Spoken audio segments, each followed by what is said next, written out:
Elara loved the quiet hum of the library, the comforting scent of old paper and dust motes dancing in the afternoon sunbeams.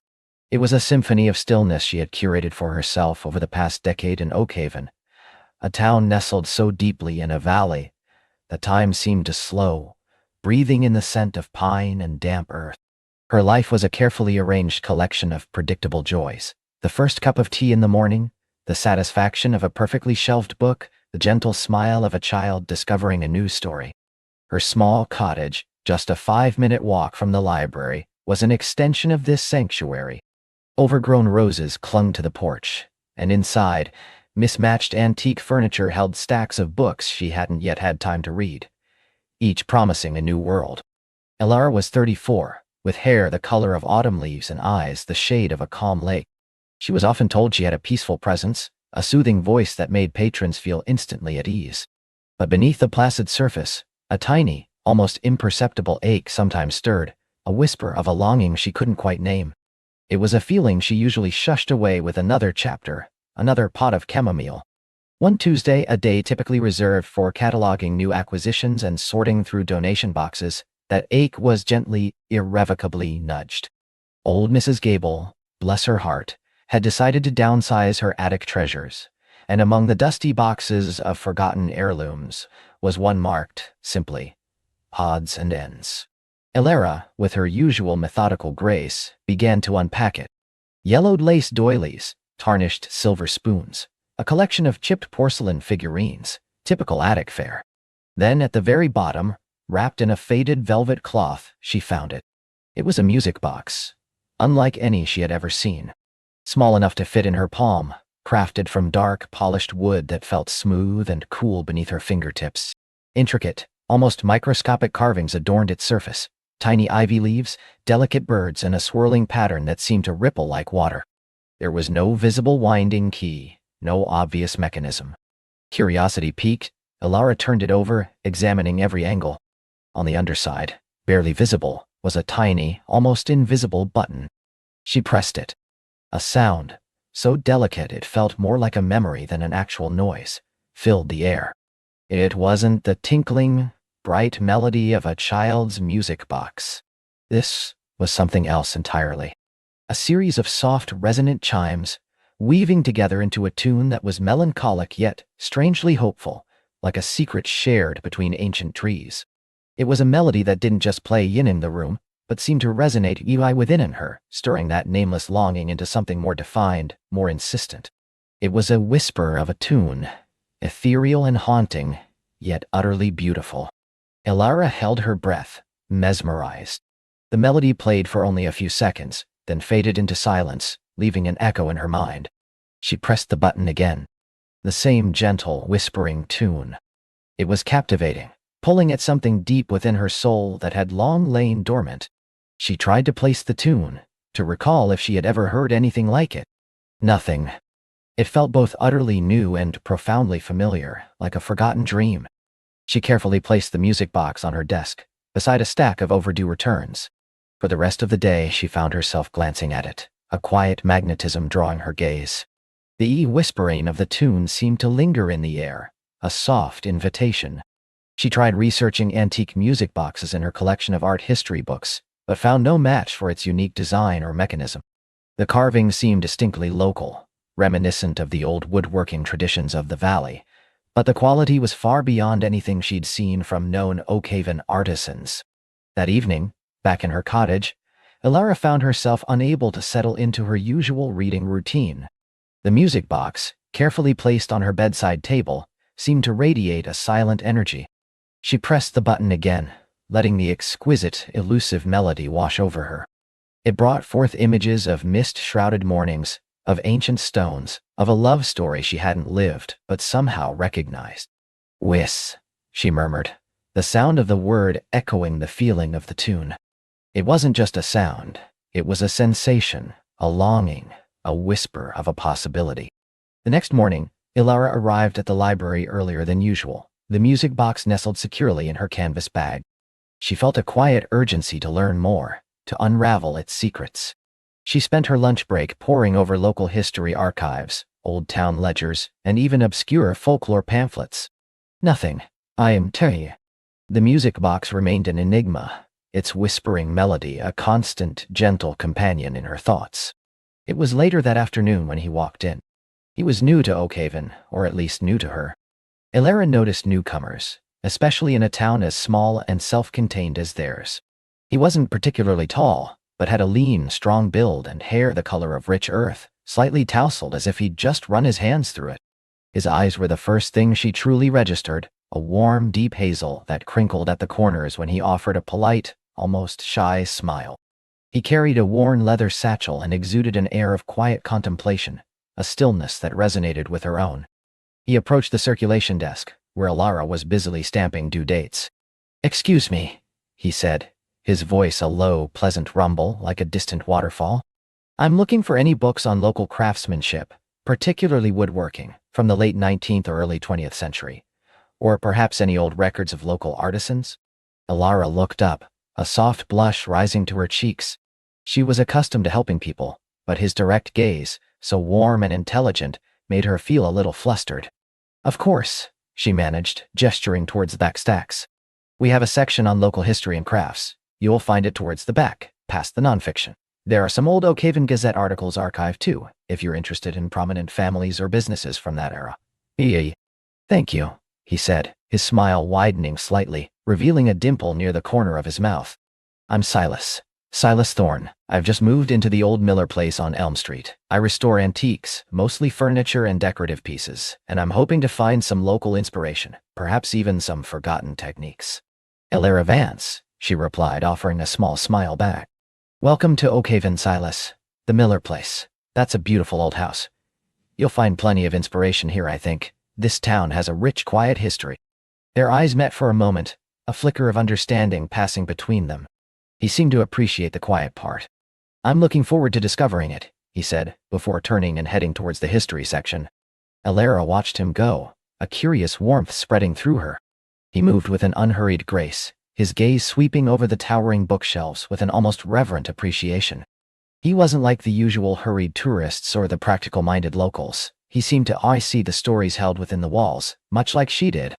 A few minutes later, Silas returned to the desk, a stack of weighty, leather-bound books in his arms. He also carried a small, intricately carved wooden box. "This is quite fascinating," he said, holding up one of the books. "It details the life and work of a master woodworker named Alistair Finch, who lived here in the late 1800s. His work sounds extraordinary, though none of his pieces are known to have survived." Elara's breath hitched. Alistair Finch. The name felt significant, a whisper of recognition. She hadn't seen it in her hurried research that morning, but it sparked something.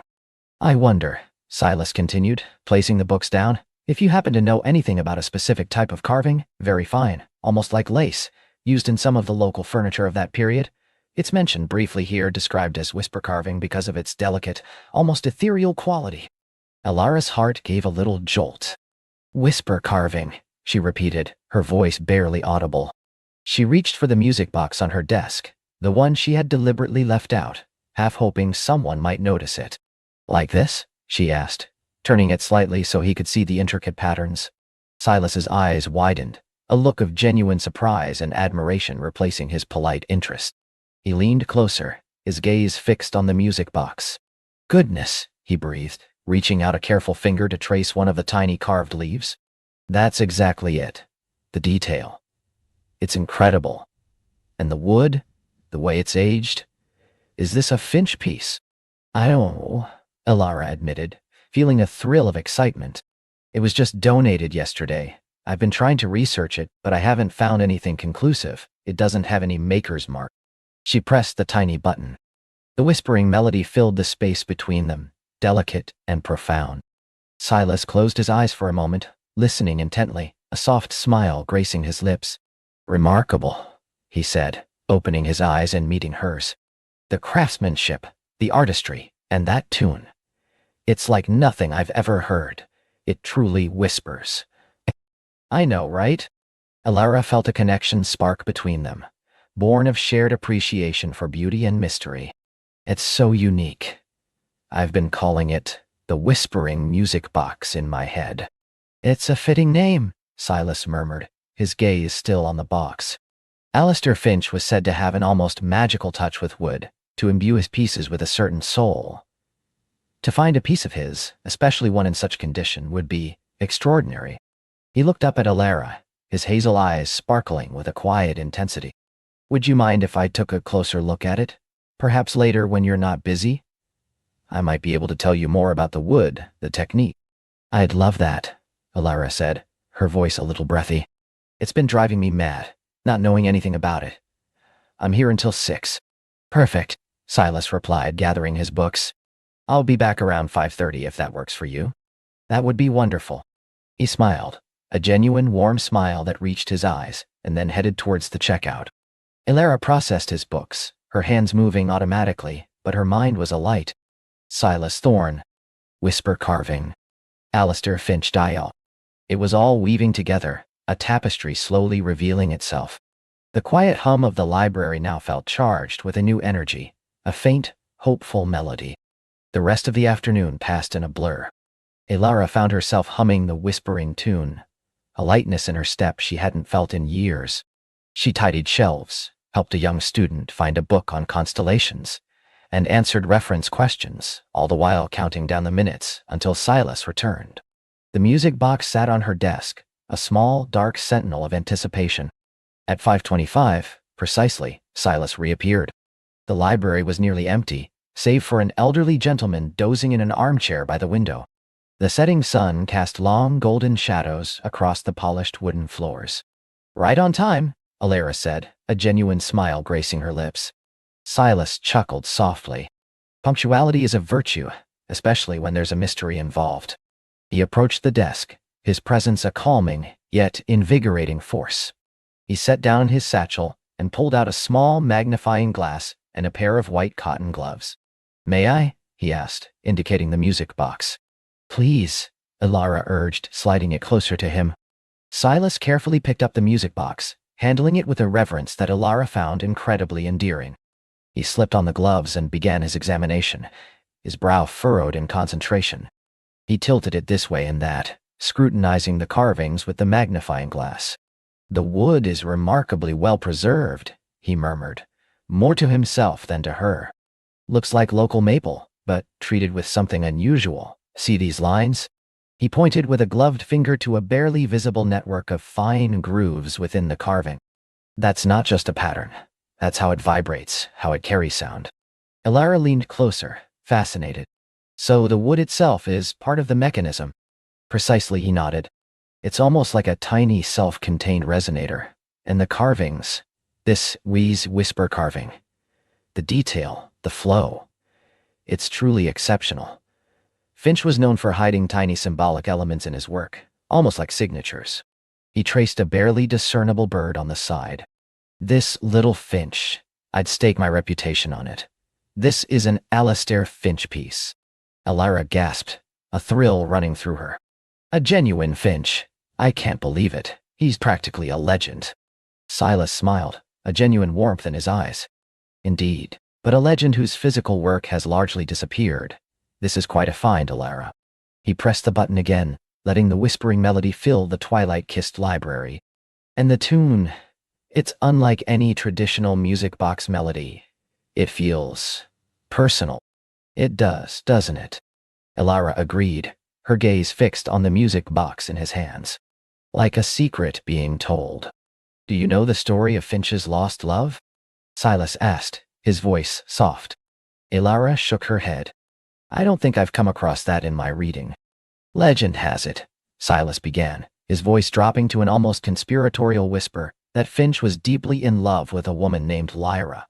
She was a musician, a singer, and her voice was said to be as ethereal as the mountain mist. They were to marry, but she fell ill and passed away suddenly. Finch, heartbroken, spent the rest of his life pouring his grief and his love into his work. They say he tried to capture Lyra's essence, her voice, in his whisper carvings." He looked up, his hazel eyes meeting Alara's.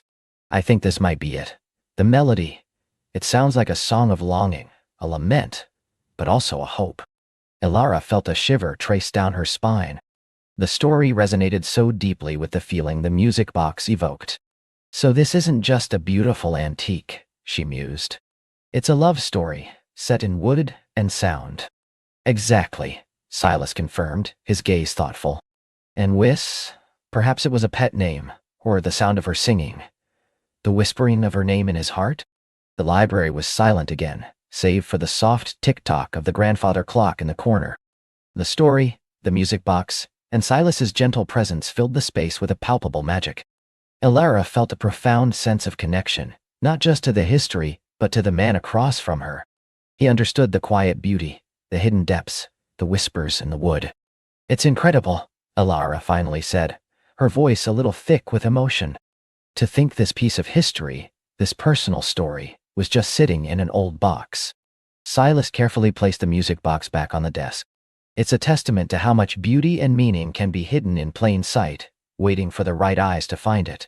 He paused, then added, "You have those eyes, Elara." A blush warmed Elara's cheeks again. She wasn't used to compliments, especially ones so earnest and direct.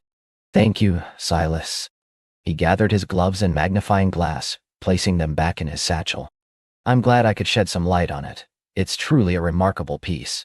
He hesitated for a moment, then added, "I'd love to learn more about Finch and perhaps other local artisans. Would you mind if I came by again? Maybe we could discuss it over a cup of tea sometime?" Elara's heart fluttered. This wasn't just about the music box anymore. "I'd like that very much, Silas," she said, a genuine hopeful smile spreading across her face. "I make a pretty good cup of Earl Grey." "Perfect," he replied, his smile easy and warm. "I'll see you then." He turned to leave, then paused at the door. "Oh, and Elara." "Yes?" "That tune," he said, gesturing vaguely towards the music box. "It sounds like a whisper of home." With that, he was gone, leaving Elara standing amidst the silent shelves, the golden light fading to twilight. The music box sat on her desk, its intricate carvings now telling a clearer story, its silent presence filled with the echoes of a lost love and a nascent hope. The whispering melody played in her mind, no longer a nameless ache, but a gentle invitation to a future she hadn't dared to imagine until now. The quiet hum of the library had changed. It now sang a different tune, a delicate, hopeful whis of something new and wonderful beginning. Eleanor sat very still, the fading light painting the library in shades of rose and lavender. The hum had indeed changed. It was no longer the familiar, comforting drone of a world contained within pages, but a vibrant, almost melodic thrum, resonating with the beat of her own quickening heart. Her gaze drifted from the silent shelves, laden with the wisdom of ages, to the small, intricately carved music box on her desk.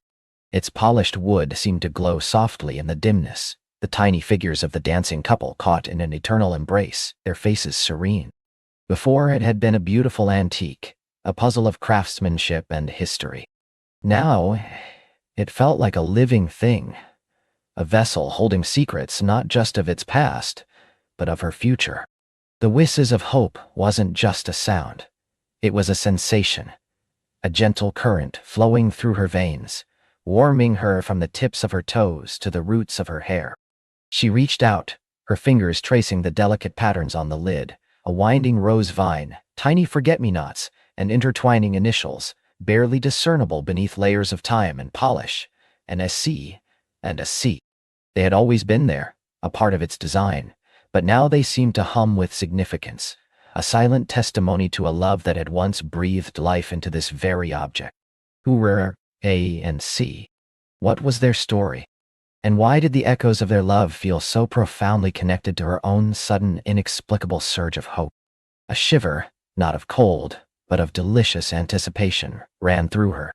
She was a librarian, a curator of stories, and yet here was a story demanding to be told, one that seemed to call to something deep within her own soul. She needed to know more. This wasn't just about cataloging an antique. It was about understanding the thread that had led this exquisite box and its whispered melody to her desk, to this moment of quiet revelation. She carefully picked up the music box, its weight familiar in her hands. The carvings, no longer just decorative, now seemed to hold clues. The style of the figures, the specific flowers, even the way the wood was aged, these were all details she could investigate. Her mind, usually so methodical and organized, buzzed with a new kind of energy, a passionate curiosity that went beyond academic interest. This was personal. This was destiny, perhaps. The thought, whimsical and utterly unlike her usual pragmatic self, made her smile, a soft, genuine curve of her lips that hadn't graced her face so freely in a long time. The library was closing soon. The last few patrons had trickled out, leaving her alone with the deepening shadows and the pulsing quiet. She locked the heavy oak doors, the familiar click echoing through the vast space, but even that sound seemed different tonight, imbued with a touch of magic. She carried the music box home, cradling it like a precious secret, its silent presence filling her small apartment with the same hopeful hum that now vibrated within her. The next morning, Eleanor awoke with a clarity she hadn't felt in years. The music box sat on her bedside table, catching the first rays of dawn, its polished surface gleaming. Today, she wouldn't just be a librarian maintaining order. She would be a detective of the heart, an archaeologist of forgotten affections. Her first step was the library's own extensive collection on antique craftsmanship, historical periods, and genealogical records. She immersed herself in books, tracing the stylistic elements of the music box. The A and C were her only real leads, faint whispers in the historical wind. Days bled into weeks. Eleanor's desk, usually meticulously organized, became a controlled chaos of books on Victorian-era collectibles, monographs on woodworking techniques, and printouts of historical registries. She learned about different types of wood, specific carving schools, and the popular motifs of various decades. The music box, a silent sentinel, remained at the center of her universe, its melody, though unheard, playing constantly in her mind. One crisp Tuesday afternoon, while poring over a dusty volume about significant antique dealers in the late 19th century, a name leaped out at her. The description spoke of his unparalleled knowledge of intricate mechanisms and his passion for uncovering the stories behind the objects he curated. His shop, a quiet establishment in a historic part of the city, was known for its discretion and scholarly approach to acquisition. A photograph accompanied the entry, a sepia-toned image of a serious-looking man with a neatly trimmed beard and intelligent eyes. But it was the contemporary address listed beneath that truly caught her attention. Thorn Antiques still existed, just a few blocks from the library. A flutter of nerves, both thrilling and unfamiliar, danced in her stomach. This was it. A concrete lead. She closed the book, her fingers lingering on Julian Thorne's name. Could this be the thread she needed to unravel the music box's secret? The next day, armed with the music box wrapped carefully in a silk scarf, Eleanor walked to Thorne Antiques.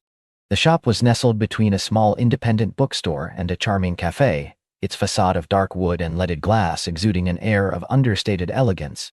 A brass bell tinkled softly as she pushed open the door, stepping into a world that smelled of old wood, beeswax polish, and a faint sweet hint of jasmine. The interior was a treasure trove, filled with exquisite furniture, delicate porcelain, and framed prints.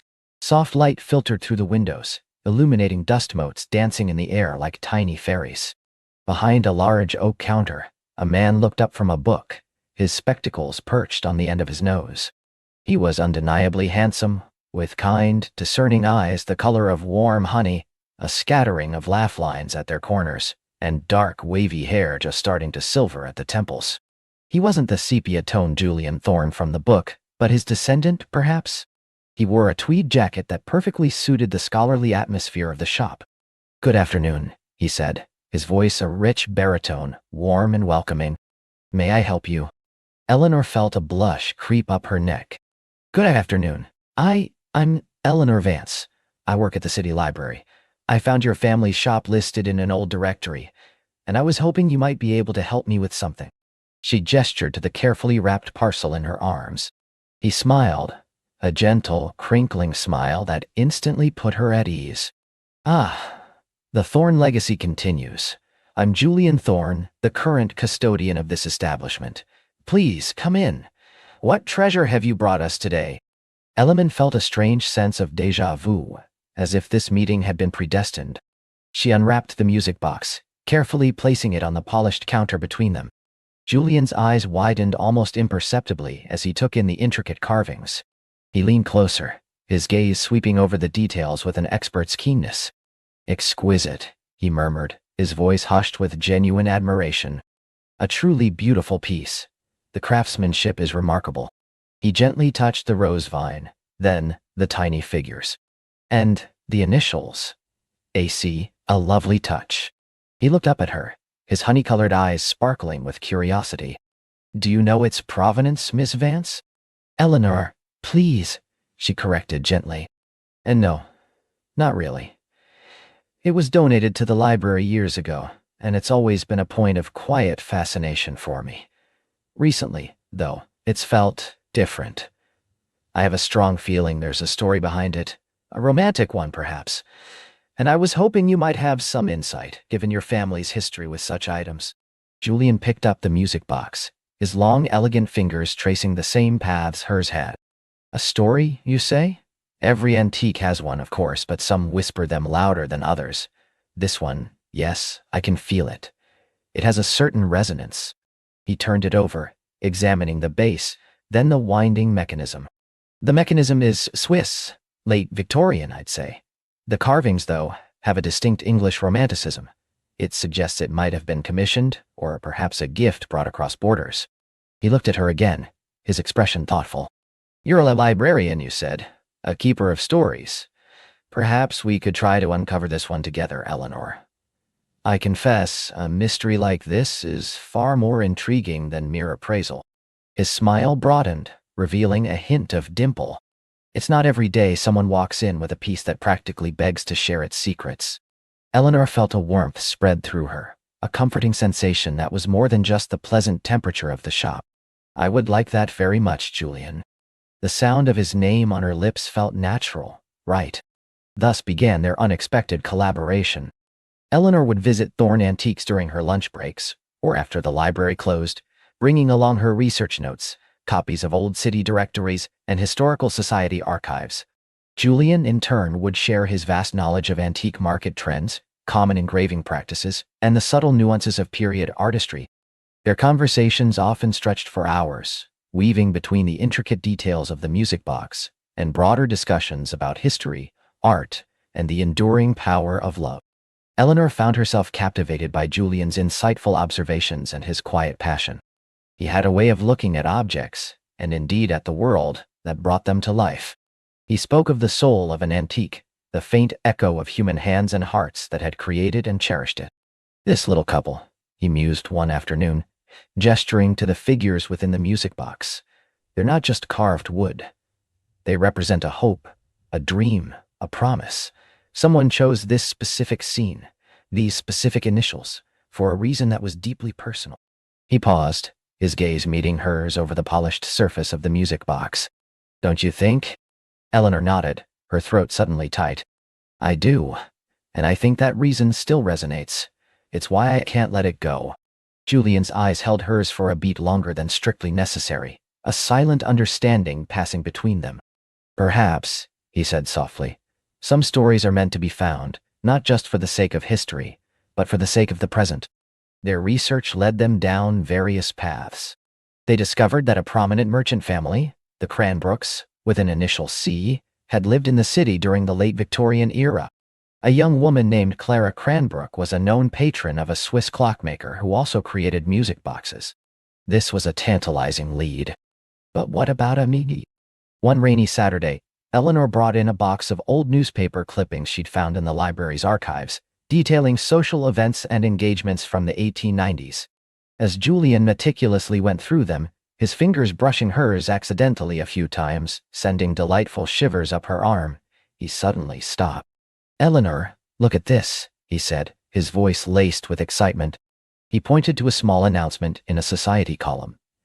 A Miss Clara Cranbrook, daughter of the esteemed Mr. and Mrs. Edward Cranbrook, is betrothed to Mr. Alistair Finch, a promising young architect from London, who has recently taken up residence in our fair city. Alistair Finch. A and C. It fit. A wave of triumph, mixed with a strange, profound sense of connection, washed over Eleanor. Alistair and Clara, she breathed, the names feeling familiar as if she had known them all along. So, this music box was likely a betrothal gift, or perhaps a wedding present. Julian's smile was radiant. It certainly seemed so, and an architect from London, That explains the slightly more refined, less overtly ornate style of the carvings, perhaps reflecting a more classical academic influence compared to typical local craftsmanship. They spent the rest of the afternoon poring over old city maps and property records, trying to find where Alistair and Clara might have lived. Julian, with his contacts in the Historical Society and his access to old auction catalogs, proved invaluable. He uncovered the sale of a grand Victorian house on Elm Street, purchased by an A. Finch in 1898, the year after the betrothal announcement. The house was now a local museum, preserved due to its architectural significance. The next day, they decided to visit the museum together. The air was crisp and bright, a perfect autumn day. As they walked, Julian spoke of his own family history, his grandparents having been immigrants who built thorn antiques from a small stall. Eleanor shared stories of her own childhood, growing up in a house filled with books, always finding solace and adventure within their pages. Their conversation flowed easily, punctuated by comfortable silences, each moment deepening the unspoken connection between them. The Elm Street Museum was a grand, red brick house with sprawling gardens.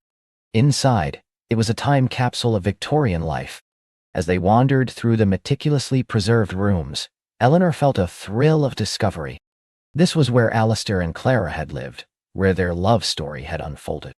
In the drawing room, a small display case showcased a collection of period photographs. And there, among them, were Alistair and Clara. Clara was a delicate woman with intelligent, sparkling eyes and a soft smile, her hair upswept in a fashionable Gibson girl style. Alistair was tall and distinguished, with a thoughtful gaze and a gentle expression, his arm protectively around Clara's waist. They looked utterly in love, their faces radiating a quiet happiness. "They look exactly as I imagined them," Eleanor whispered, a lump forming in her throat. Julian stood beside her, his presence a comforting warmth.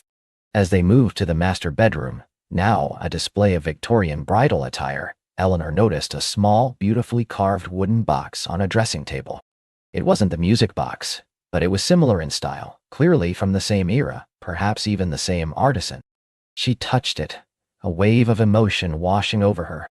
"This is it," she murmured, a profound sense of peace settling over her.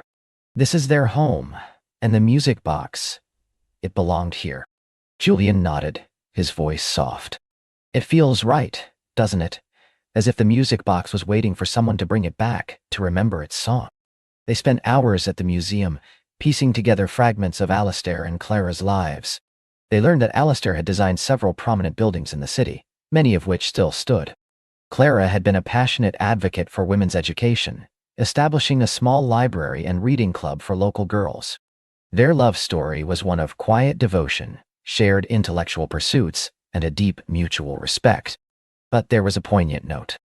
A small plaque in the museum mentioned that Clara had passed away young, only 10 years into their marriage, leaving Alistair a widower. He never remarried, dedicating his life to his architecture and to preserving Clara's legacy. The music box, Eleanor realized, was not just a symbol of their love, but of Alistair's enduring grief and devotion. It was a tangible memory of a love that had ended too soon, but that had never truly faded. Back at Thorn Antiques, the music box sat on the counter, its silent presence now imbued with a richer, more profound meaning. Eleanor looked at it, then at Julian, her heart full. "It's a beautiful story," she said, her voice thick with emotion. "Bittersweet, but so beautiful. A love that lasted beyond a lifetime." Julian reached across the counter, his hand gently covering hers. His touch was warm and reassuring. "Indeed, and it's a story you helped bring to light, Eleanor. You saw the heart of it, even before we knew the details." His fingers lingered on hers, sending a shiver of warmth through her arm and into her chest. She looked up, meeting his gaze. His honey-colored eyes held a depth she hadn't noticed before, a quiet intensity that mirrored her own burgeoning feelings. In that moment, surrounded by the echoes of Alistair and Clara's love, Eleanor felt a different kind of story beginning to unfold. "Thank you, Julian," she whispered, her voice barely audible. "For everything." He squeezed her hand gently. "The pleasure has been entirely mine, Eleanor. Truly. It's not often I meet someone with such a profound connection to the past, and such a keen eye for the stories within things." He paused, his thumb stroking the back of her hand. "Or, for that matter, someone who makes the present quite so interesting."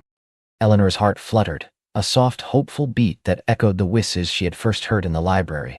The silence in the shop was no longer just the absence of sound. It was a space filled with unspoken words, with the quiet hum of two souls recognizing something profound in each other. The music box, with its eternal dance, seemed to smile upon them, a silent witness to a new chapter unfolding, a new melody beginning to play. The story of Alistair and Clara had found its voice, and in doing so had opened a door for Eleanor to a future she had only just begun to imagine. The quiet hum of Thorn Antiques had joined the library's song, creating a beautiful, resonant harmony of hope. The quiet hum of Thorn Antiques had joined the library's song, creating a beautiful, resonant harmony of hope. Eleanor felt a warmth bloom in her chest, a soft, unfamiliar blush creeping up her neck. Alistair's gaze, gentle yet searching, held hers for a beat longer than was strictly necessary, a silent acknowledgement passing between them. The air, thick with the scent of aged wood and forgotten stories, seemed to shimmer with unspoken promises. Clara, perched on her stool amidst a collection of tarnished silver, offered a small, knowing smile that crinkled the corners of her eyes. She merely cleared her throat, a delicate sound that broke the spell, albeit kindly. "Well, Eleanor, my dear, it looks like we've reached the end of our little treasure hunt for today," Clara announced, her voice a comforting balm. "I imagine you have a library full of books just waiting for your attention." Eleanor nodded, a little breathlessly. "Yes, I should get back. Thank you, Clara, for everything." Her gaze flickered to Alistair, who was now carefully closing the lid of the music box, its melody finally fading into silence. "Nonsense, dear girl. It was my pleasure. And Alistair here," Clara continued, a playful glint in her eye, "is always so keen to assist. Perhaps he might walk you back. It's getting a touch dusky, and these old streets can be a maze for a thoughtful librarian." Alistair looked up, his movements fluid and unhurried. "I'd be happy to, Eleanor, if you wouldn't mind the company." His voice was low, a steady, comforting rumble that sent a shiver down her spine. I would like that very much," Eleanor managed, her heart performing an excited little jig. It was such a simple offer, yet it felt imbued with profound significance. As Clara tidied a few items, humming a tuneless melody, Eleanor gathered her modest bag. Alistair, with a quiet efficiency, locked the front door of Thorn Antiques behind them, the soft click echoing in the twilight. The streetlights had just begun to cast their warm amber glow, painting the cobblestones in long, gentle shadows. They walked in comfortable silence for a while, the rhythmic scuff of their shoes on the ancient path the only sound. Eleanor found herself acutely aware of his presence beside her, the subtle scent of old paper and something earthy, like distant pipe smoke and a hint of sandalwood. The easy breadth of his shoulders, the quiet confidence in his stride. She risked a glance at him, finding his profile thoughtful, his eyes scanning the historic architecture around them. "This town," Alistair began, his voice breaking the silence. "It has a way of holding on to its stories, doesn't it?" Eleanor smiled, finding her voice a little steadier now. "It does. Every brick, every window pane seems to whisper of lives lived. It's what I love about it here, and about the library, of course. And Thorn Antiques," he added, a hint of amusement in his tone. "We specialize in objects that hold stories, sometimes quite literally within their pages or carved into their surfaces." "Like the music box," Eleanor murmured, remembering its intricate dance and the poignant tale it had revealed. He nodded. "Exactly. That piece. It's one of Clara's favorites. She believes objects choose their owners, and that sometimes they also choose the stories they wish to tell." He paused, then turned his gaze fully to her. "I think that music box chose you, Eleanor. Or rather, it chose to tell Whitsy's story to you." The intensity of his look made her breath catch. "Perhaps," she whispered, feeling a strange pull towards him, a sense of understanding that transcended mere words. "And Clara? She seems to have a knack for knowing things." Alistair chuckled, a rich, warm sound. "Clara sees more than most people. She has a wisdom that comes from years of observing the human heart through the lens of history. She's a formidable matchmaker, too, though she'd never admit it." Eleanor's cheeks flushed again. Was he hinting at something? Or was it just innocent conversation? She decided to be brave. "She certainly seems to have had a hand in us meeting properly. And for that, I'm grateful." Alistair said simply, his eyes holding hers again, conveying a depth of sincerity that left no room for doubt. They had reached the wrought iron gates of the library, the grand old building bathed in the soft glow of its own exterior lights. The scent of old paper, a comfort to Eleanor, now mingled with the crisp autumn air. He stopped, turning to face her fully. "Eleanor, would you be amenable to sharing a cup of tea with me sometime?" Eleanor's heart soared. It was a simple invitation, but it felt momentous. "I would like that very much, Alistair. Very much indeed." "Good," he said, a genuine smile gracing his lips. "How about Saturday afternoon, around 2? "Saturday at 2 sounds perfect," she confirmed, her own smile wide and bright. "Wonderful," he replied, his gaze lingering. "Until then, Eleanor. And thank you for indulging Clara and me this afternoon." "Thank you, Alistair," she said, her voice soft. "For the stories. And for the walk." With a final gentle nod, he turned and began to walk back down the street, disappearing into the shadows. Eleanor watched him go, a profound sense of anticipation swirling within her. She walked through the silent library, the familiar scent of books a comfort, but now, a new melody played in her heart, a hopeful overture to Saturday. The week that followed felt both painstakingly slow and wonderfully quick. Eleanor found herself humming old tunes, catching herself staring out the library window, and often, her thoughts drifted to Alistair, his quiet strength, the warmth in his eyes, the way he spoke of stories and history. She even found herself making an extra effort with her appearance on Saturday morning, choosing a dress she rarely wore, a soft forest green that she hoped complemented her eyes. The Gilded Teacup was a charming establishment, nestled on a quiet side street, its windows adorned with delicate lace curtains and pots of blooming fuchsias. When Eleanor arrived, Alistair was already there, seated at a small round table by the window, a book open beside him. He looked up as she entered, his face lighting up with a genuine smile that made her feel instantly at ease. He stood, pulling out the chair for her. "Eleanor, you look lovely," he said, his eyes crinkling at the corners. "Thank you, Alistair. You too," she replied, feeling a pleasant warmth spread through her. He was wearing a tweed jacket that perfectly suited his academic, yet approachable, air. They ordered Darjeeling tea, and, as promised, 2 of the Gilded Teacup's famed cranberry scones with clotted cream and jam away.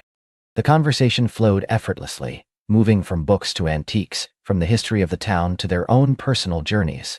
Eleanor found herself sharing details about her passion for forgotten authors, and the satisfaction she found in connecting people with the right book. Alistair, in turn, spoke of his family's long history with Thorne Antiques, how his grandfather had started it, and how he'd found himself drawn back to it after a stint in London working in auction houses.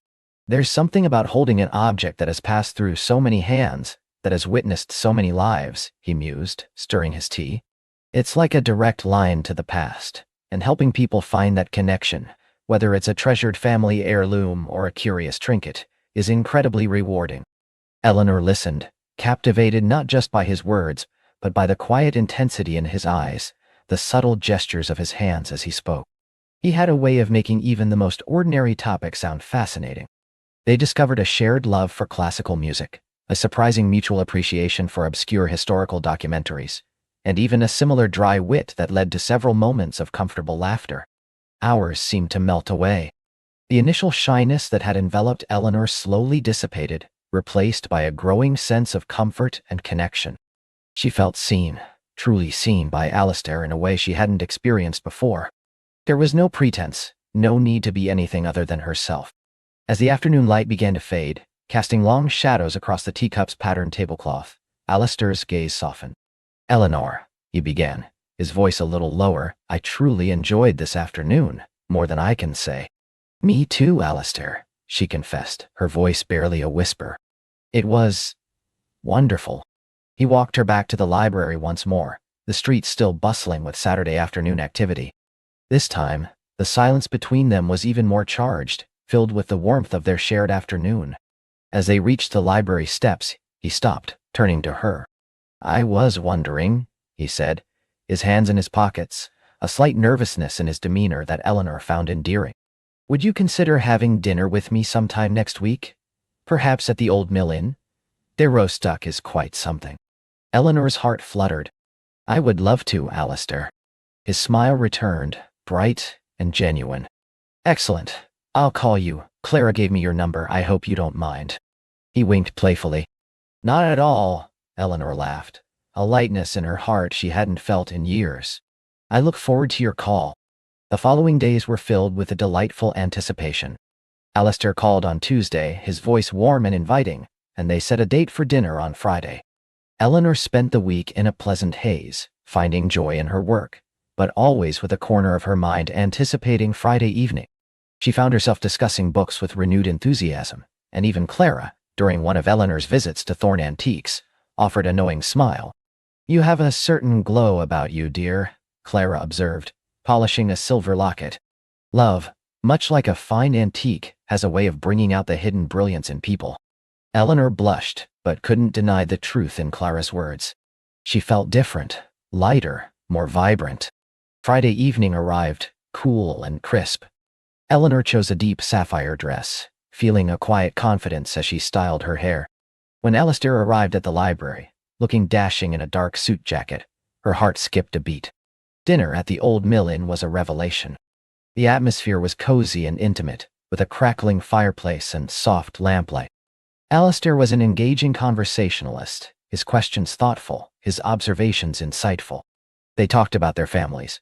Eleanor, an only child, spoke of her parents' quiet academic lives.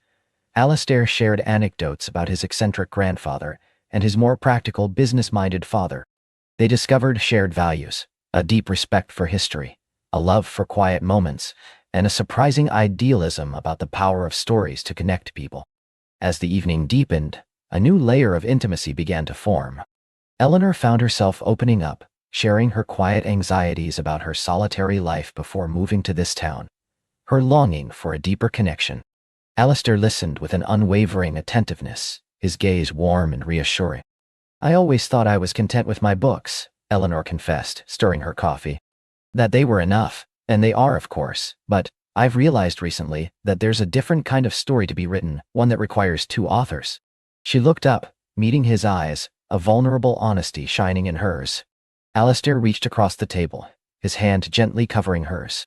His touch was warm, comforting, and sent a jolt of electricity through her. I understand completely, Eleanor, he said, his voice soft. I've felt much the same. Thorn Antiques is my life, my passion, but sometimes, even the most beautiful artifacts can't quite fill the silence. It takes a living, breathing connection to do that. He squeezed her hand gently. I think perhaps we're beginning to write that story together. Eleanor's eyes welled up slightly, overwhelmed by the tenderness of his words. She squeezed his hand back, a silent agreement passing between them, a profound promise in the quiet intimacy of the moment.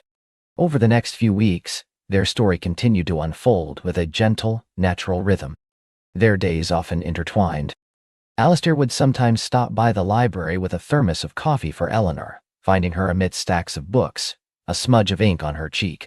He'd sit on the edge of her desk, sharing snippets from an interesting antique he'd just acquired, or asking her opinion on a historical text.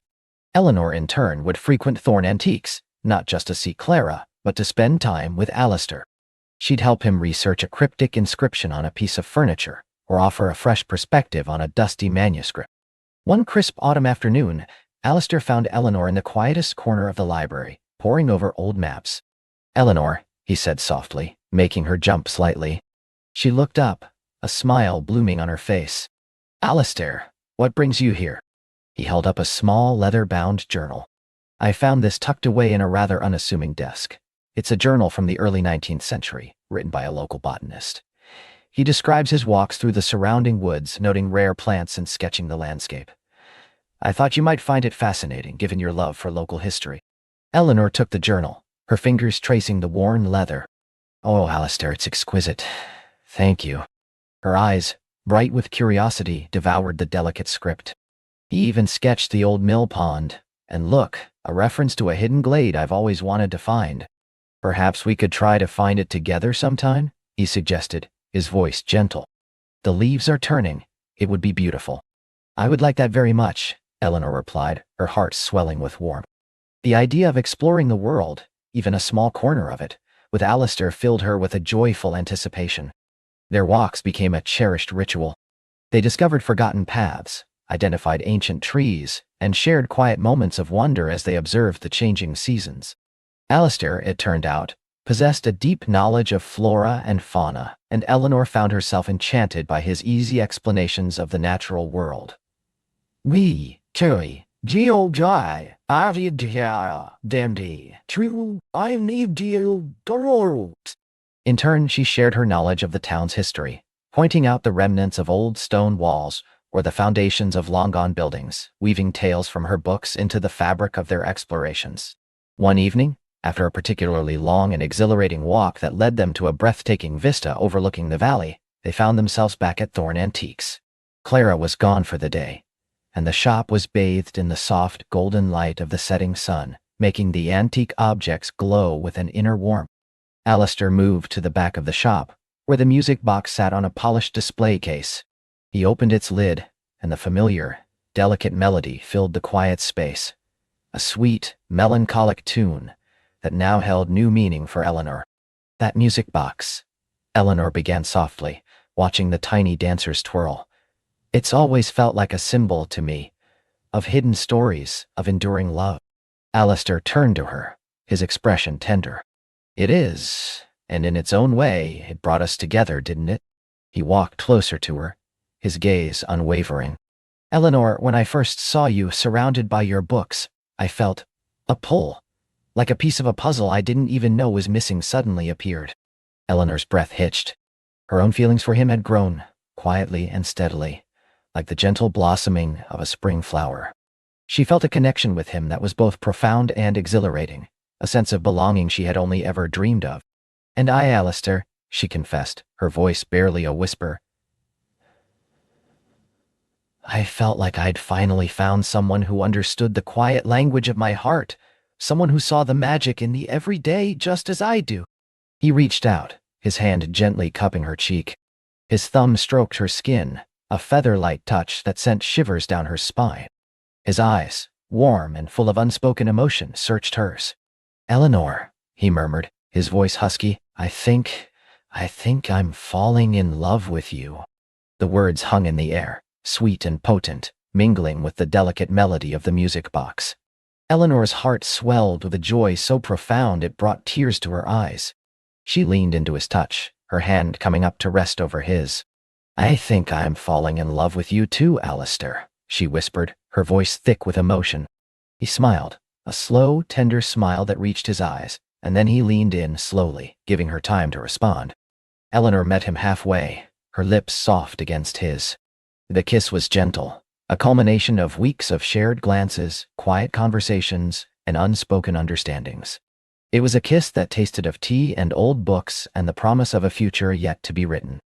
It was a kiss that sealed their burgeoning love, a silent vow exchanged in the hushed embrace of Thorn Antiques, with the eternal dance of the music box as their witness.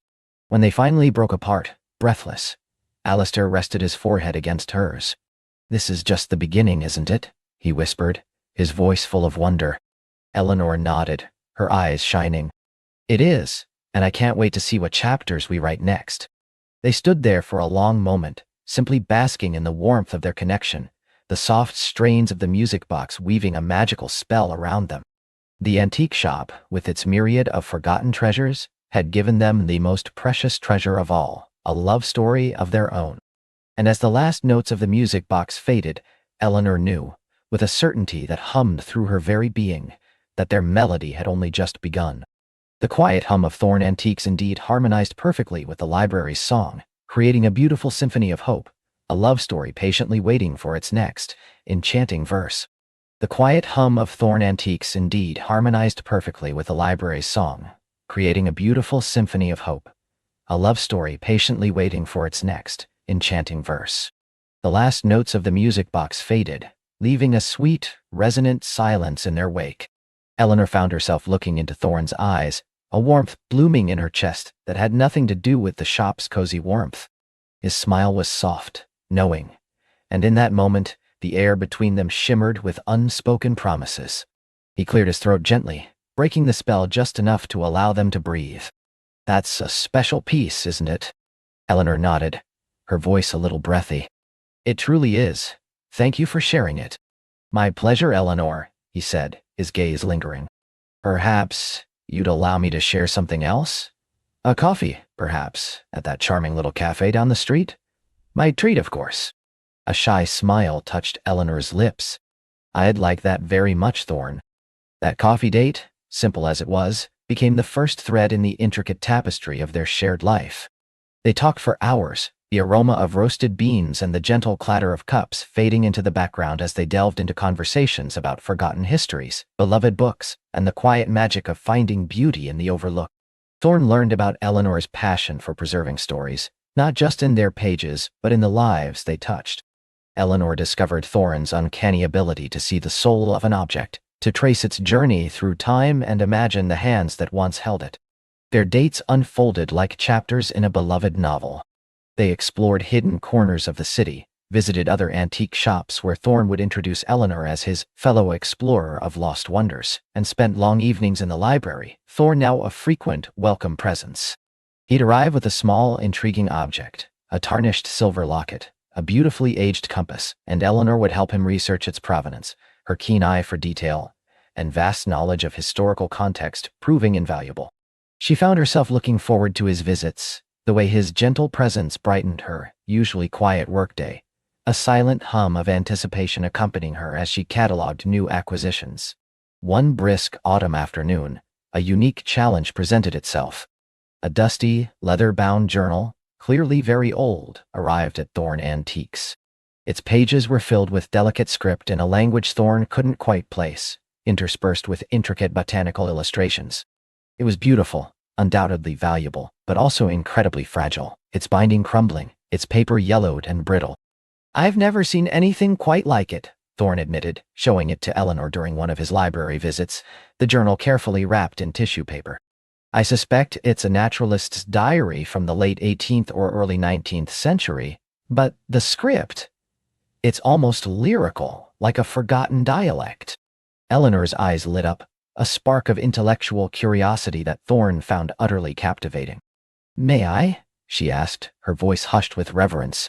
Carefully, she handled the journal, her fingers tracing the faded script without touching the brittle paper. The paper is incredibly delicate. It needs stabilization in a controlled environment immediately. As for the language, she leaned closer, her brow furrowed in concentration. It has elements of Old Norse and Latin, but with a regional inflection. Perhaps a scholar of ancient European languages could decipher it. I know just the person. Over the next few weeks, the journal became their shared project. Eleanor introduced Thorn to Professor Alistair Finch, a retired linguist and a frequent patron of the library, whose eyes twinkled with delight at the challenge.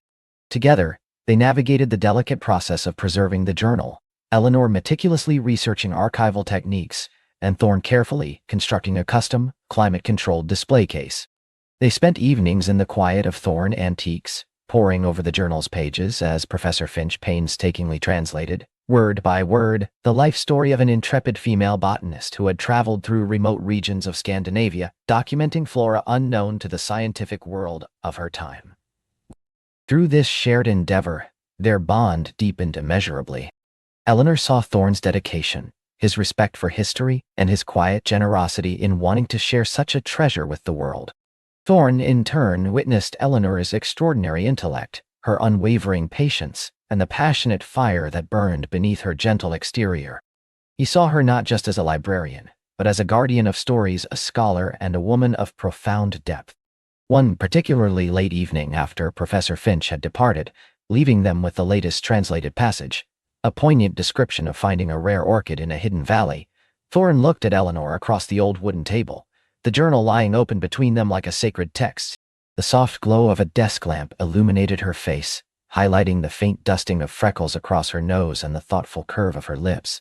Eleanor, he began, his voice low, this journal, this project, it's been extraordinary, but watching you with it, seeing your passion, your brilliance, that's been the true treasure for me. Eleanor's gaze met his, and in his eyes she saw an emotion that made her heart quicken. It was more than admiration. It was a profound tenderness, a recognition that went bone deep. She felt a blush creep up her neck, but she didn't look away. Thorn reached across the table, his hand gently covering hers, which rested beside the journal. His touch was warm, reassuring. "I've found that the most precious things aren't always the ones with the highest monetary value. Sometimes they're the quiet moments, the shared discoveries, the companionship of someone who understands the music in your soul." He paused, his thumb gently stroking the back of her hand. "Eleanor, I think I'm falling in love with you." The words hung in the air, sweet and resonant, more beautiful than any melody from a music box. Eleanor felt a surge of emotion, a feeling so pure and overwhelming that it brought tears to her eyes. All quiet hopes, the unspoken longings, the gentle hum of anticipation that had filled her days since their first meeting, now coalesced into this single, undeniable truth. "Oh, Thorn," she whispered, her voice thick with emotion. "I'm falling in love with you too." He rose from his chair, pulling her gently to her feet. As she stood before him, bathed in the soft lamplight, he framed her face with his hands, his thumbs caressing her cheeks. His eyes searched hers, full of a tender reverence. Then, slowly, as if recognizing the gravity of the moment, he lowered his head and kissed her. It was a kiss that tasted of ancient stories and new beginnings, of quiet confidence and fervent hope. It was soft, hesitant at first, then deepened, reflecting the depth of feeling they had discovered in each other. In that kiss, Eleanor felt the harmonious blend of their worlds, the quiet order of her library finding its perfect counterpoint in the eclectic magic of his antique shop. It was a kiss that promised a lifetime of shared discoveries, of finding beauty in the forgotten, and of weaving their own unforgettable story, one cherished moment at a time.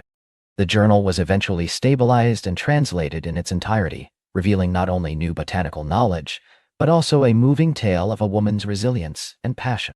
Thorn arranged for its loan to a prestigious museum, ensuring its preservation and making its story accessible to the world, a testament to the power of shared knowledge and care. The museum even credited Eleanor and Professor Finch invaluable contributions, much to Eleanor's modest delight. Life for Eleanor and Thorn settled into a beautiful rhythm. Thorn Antiques thrived, filled not just with treasures, but with the warmth of their love story. Eleanor's library continued to be a sanctuary of knowledge, now frequently brightened by Thorn's visits, often bearing a cup of her favorite tea or a new, intriguing piece of ephemera for her to research. They learned to balance their individual passions, finding joy in supporting each other's endeavors, their lives seamlessly intertwined. Years passed, each one adding new layers to their shared history. Their home, a charming house nestled between the library and Thorn Antiques, became a peaceful haven, filled with books, beautiful antique finds, and the quiet hum of two souls perfectly in tune. They would often sit together in the evenings, Eleanor reading aloud from a newly discovered classic, Thorn polishing a beloved antique, the comfortable silence punctuated by the occasional soft chime of a wind-up clock or the rustle of turning pages. Sometimes, Thorn would bring out the little music box, winding it carefully. As its delicate melody filled the room, Eleanor would lean her head on his shoulder, her hand intertwined with his. The notes, once just a charming tune, now carried the weight of their journey, a testament to the magic of an unexpected meeting, a shared appreciation for history, and the gentle, enduring power of love. The antique shop, with its myriad of forgotten treasures, had indeed given them the most precious treasure of all, a love story of their own. And as the last notes of the music box faded, Eleanor knew, with a certainty that hummed through her very being, that their melody would play on, forever enchanting, forever true. Their beautiful symphony of hope, once patiently waiting, had found its most enchanting, eternal verse.